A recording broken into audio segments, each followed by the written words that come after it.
तो जैसा कि हम आज स्टार्ट करने वाले हैं एनिमल किंगडम का पहला फाइलम जो कि है पोरीफेरा। तो इसके अंतर्गत हम पोरीफेरा के लक्षण जानेंगे, इनके हैबिट क्या होती है, अन्य कई सारी चीज़ें हम इनके अंतर्गत आने वाले समस्त कि इनका फर्टिलाइजेशन क्या होता है, या फिर किसके थ्रू इनका भोजन आता है, या फिर स्क्रेट किसके द्वारा किया था, ये सब हम आज इस लेक्चर में पोरीफेरा के बारे में जानेंगे। तो पहले के अनुसार आप नाम सुनेंगे प्रोटोजोआ। प्रोटोजोआ जो कि आप पढ़ चुके हैं प्रोटिस्टा के अंतर्गत, वो एक समय में एनिमलिया के ही अंतर्गत वो रखा जाता था, जिसमें वो रहता था पहले ही फाइलम के रूप में रहता था। उसको भी हटा दिया गया यहाँ से, क्योंकि वो एक कोष की था जिसमें अमीबा आता था, यूग्लिना आता था, पैरामीशियम आता था। तो इन सबको हटाकर एक ये प्रोटिस्टा वर्ग में चला गया, क्योंकि वो एक यूकैरियोटिक एक कोष की थे। तो संघ यानी फाइलम प्रोटोजोआ जो था उसको हम प्रोटिस्टा में रखते हैं।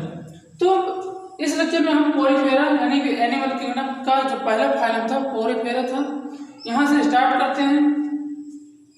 तो यहाँ पर देखो सर्वप्रथम तो हैबिटेट मतलब इसकी लोकेशन कहाँ होती है, ये कहाँ पर पाए जाते हैं, कि स्वच्छ जल में भी पाए जाते हैं, या फिर लवणीय क्षेत्रों में पाए जाते हैं, या फिर कुछ अस्वच्छ भी होते हैं। तो ठीक है, इसमें तो कोई प्रॉब्लम नहीं है।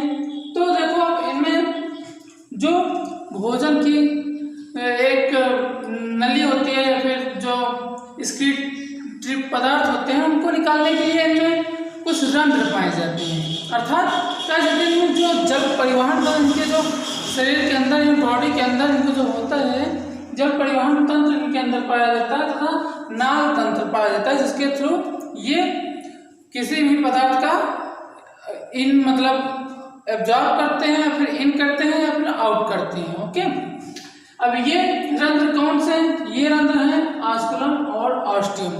ऑस्टियम मतलब स्मॉल रंध्र अर्थात छोटा रंध्र है, जो कि इनकी बॉडी पर उपस्थित होता है।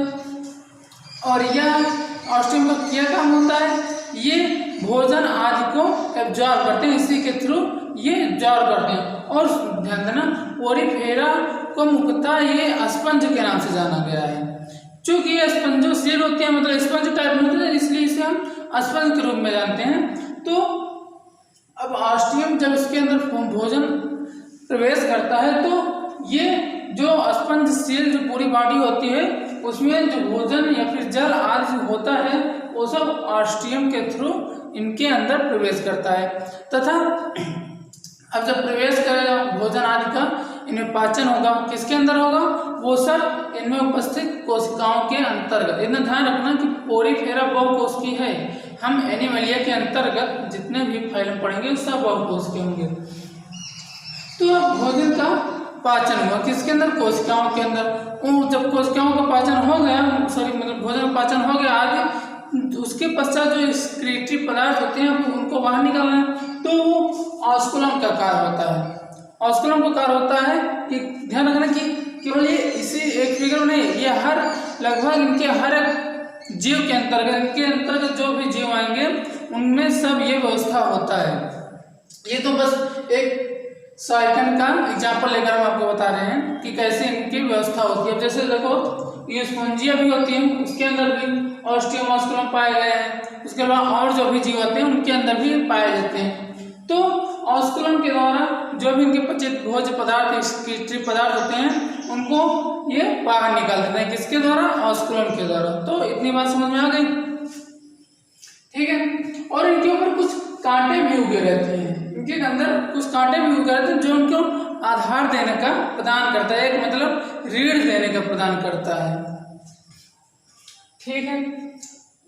देखो आप क्या लिखा है कि जब सूक्ष्म रंध्र ऑस्टिया द्वारा शरीर की केंद्रीय स्पंजीय गुहा में प्रवेश करता है, हम आपको बता ही दिए।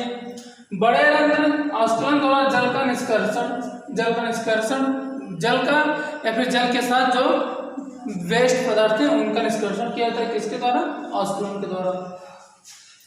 फिर यह रास्ता भोजन जमा करने, श्वसन, अपशिष्ट पदार्थों को उत्सर्जित करने में भी सहायक है। देखिए ये ऑस्कुलम या फिर ऑस्टियम, ऑस्कुलम या ऑस्टियम, ये भोजन को इन करता है आउट करता है, इतना सही है। जल को इन करता है आउट करता है, ये भी सही है। इसके अलावा ये इन जीवों को शोषण भी प्रदान करता है, इसी रंध्र के द्वारा, इसी छिद्र के द्वारा ये शोषण का भी कार्य करते हैं। ओके, और देखो अब कोइनोसाइट या कॉलर कोशिकाएं स्पंज गुहा तथा नाल तंत्र को आश्रित करती है।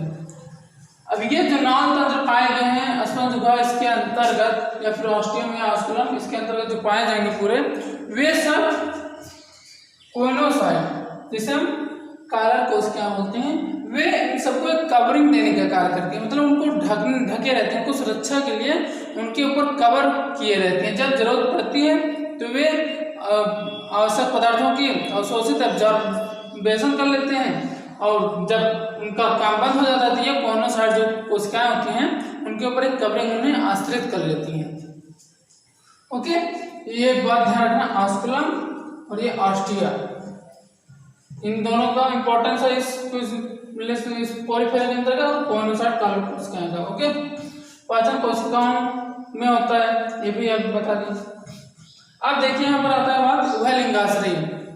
क्योंकि एक बात ध्यान देना, हम आपको पिछले लेक्चर में आपको साथ बताए थे कि सिलेंट्रेटा, टिनोफोरा और प्लेटेलमिन्थेज ही उभयलिंगाश्रयी होते हैं। उसके अलावा एक ये भी पोरीफेरा भी है जो कि उभयलिंगाश्रयी होते हैं, ये वहां पर नोट कर लेना। ओके, तो ये उभयलिंगाश्रयी होते हैं। उभयलिंगाश्रयी का मतलब कि एक ही जीव के अंदर दोनों नर मादा प्रेजेंट हो, यानी उपस्थित हों।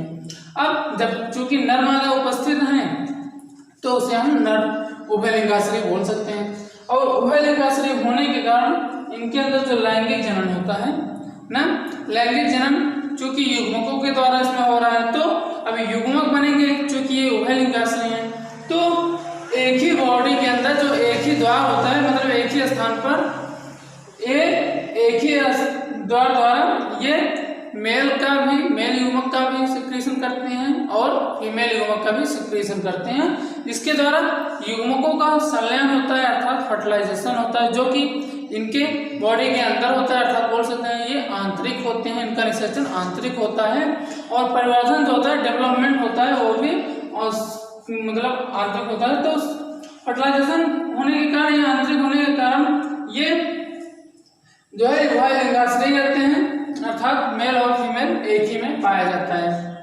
उसके अलावा देखो अलैंगिक जनन विखंडन द्वारा होता है।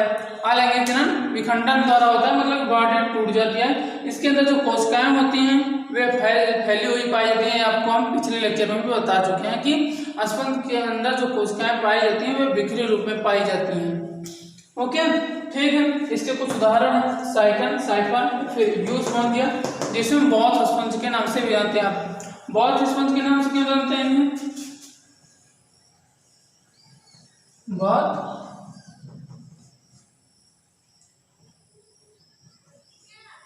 बॉथ स्पंज के नाम से इसलिए जाने जाते हैं जैसे कि पैर की जो एड़ी होती है उनमें उनको रगड़ने में ये जो स्पंज आता है बॉथ स्पंज, इसका उपयोग किया जाता है। इनके मृत होने के पश्चात इनका उपयोग हम मतलब पैरों की सफाई करने के लिए फिर आदि के रूप में इनका उपयोग करते हैं, जिसके कारण इनका नाम पड़ा है बॉथ स्पंज। ओके, ठीक है, यहाँ तक पहला फाइलम आज पढ़ लें। तो अगले फाइलम में हम पढ़ेंगे जो कि है सिलेंट्रेटा, उसको हम नेक्स्ट लेक्चर में देखते हैं। ठीक है।